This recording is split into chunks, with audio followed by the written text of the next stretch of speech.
COVID-19 positive होइदुना Manipur सिबा मीगी मसिंग assume हेंगलतुना हौजिक फावबदा 94 सुख्रे।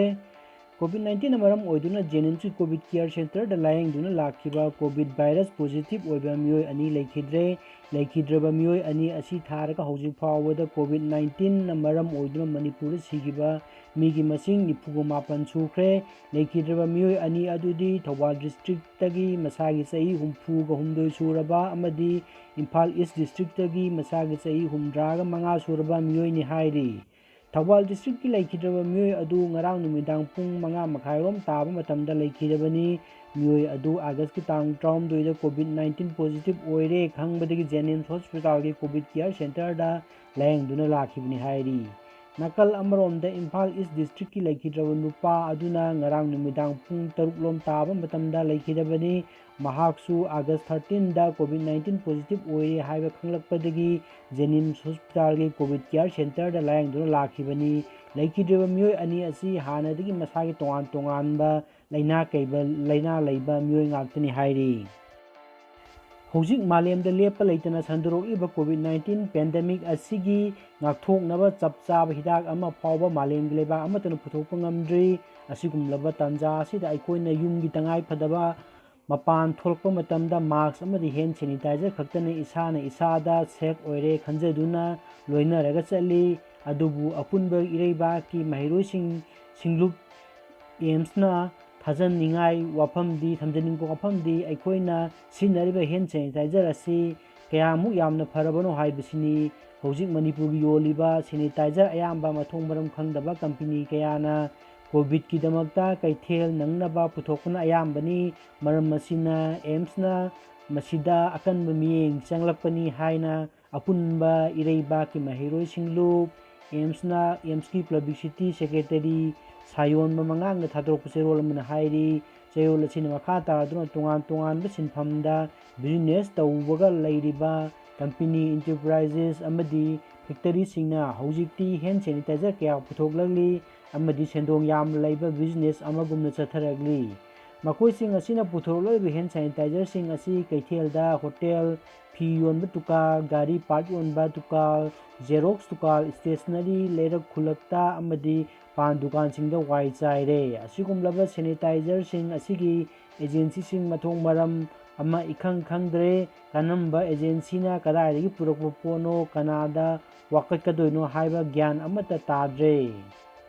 Assam school लाग September 12 class 9 12 फाउबा अमुक हन्ना हांगलगनी हाइना स्टेट असिगी एजुकेशन मिनिस्टर हेमंत बिश्वा शर्मा फोंदोक्रे। स्कूल हांगदौरिबा असि यूनियन हेल्थ मिनिस्टर थोकिबा गाइडलाइन अदुगी मखादा तौगनी हाइखी। मिनिस्टर असिना मखा ताना फोंदोक्लिबदा क्लास 9 12 फाउबदा लैबा छात्र सिंगी ममा मपा अमदि गार्जियन सिंगी अइबा परमिशन अमा यावरगा क्लास यावबु यागनी हाइना फोंदोक्की। स्कूल छात्र सिंह असिबु ताकदौरिबा ओजा 50% दी स्कूल कागदबनी हाइखी। छात्र सिंहना मसा मसागी मार्क्स पुरकनबसु खंगनखी। निंगसिंगबा याय ममांग थादा सेंटर दा इशू तौखिबा अनलॉक 3 दा स्कूल की सरुक खरा हांगबगी अयाबा पीख्रबनी। पृथ्वी सिंह थुंगना संदोरकलिबा COVID-19 मरम ओइरगा हौखिबा मार्च सादगी लेबाक असिगी स्कूल कॉलेज अमदी यूनिवर्सिटी पुंबदा थोंग लोंदुना महे तंबा यादना लाखिबनी। अमजू लिंखखिबगी चही 94 सुबा मपोक कुमोन पांगथोक्रे। मियाम की खंडना चोंथोक चोंचिन तौरिबसिंग बोयकॉट तौफम थोई people's work group. SBI ATM की पैसा लौथोकपदा OTP लाकपगी मतम हानदगी हेना सांगदोक्रे। खांगबु केंद्र की सोशल वर्कर मेंजर मंगांगना सेवा सप्ताह की थौरम पांगथोक्रे। मैतै की चना कांगलोन थुगाइदुना येखाइ थिंगाइबा अमुक हना चथबा यारोय KKL। कर्नाटका की होम मिनिस्टर COVID-19 पॉजिटिव ओइरे। मसक खंगदबा कारदा लाकपा सिंगना पुलिस कांस्टेबल फानबा होनरमले।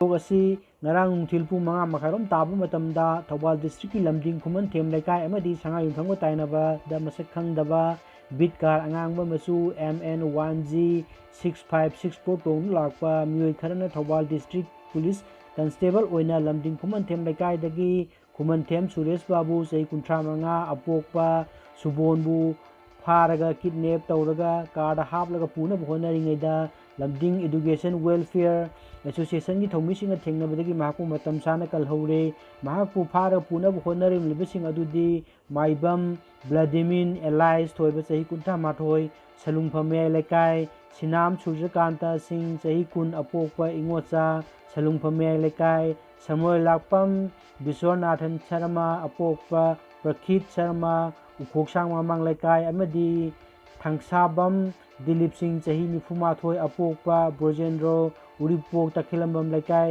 असी क्लब अमदी मियामना फार मतुंगदा थवल पुलिस स्टेशन सिनख्रे मखोइना टोयगन अमसु फंगले हाइरी मणिपुर हौखिबा पुंग कुनमरी की मनुंगदा मियोय चामगा तारा कोविड पॉजिटिव ओइरे मियोय चामगा अहुमना डिस्चार्ज तौख्रे हौजिक अपुनबा कन्फर्म केस 9,910 अदुगा हौजिक एक्टिव ओइलिबा केस 1,700 रिकवरी केस 3,915 अदुगा सिखिबा मसिंगना 94 रिकवरी रेट 78.37 नि मतंग असिदा समलकपा ई पाउ पिजबा लोइजरे यंगबिरिबा मिपुं खुदिंगमकपु थागतपा फोंदोक्चरी।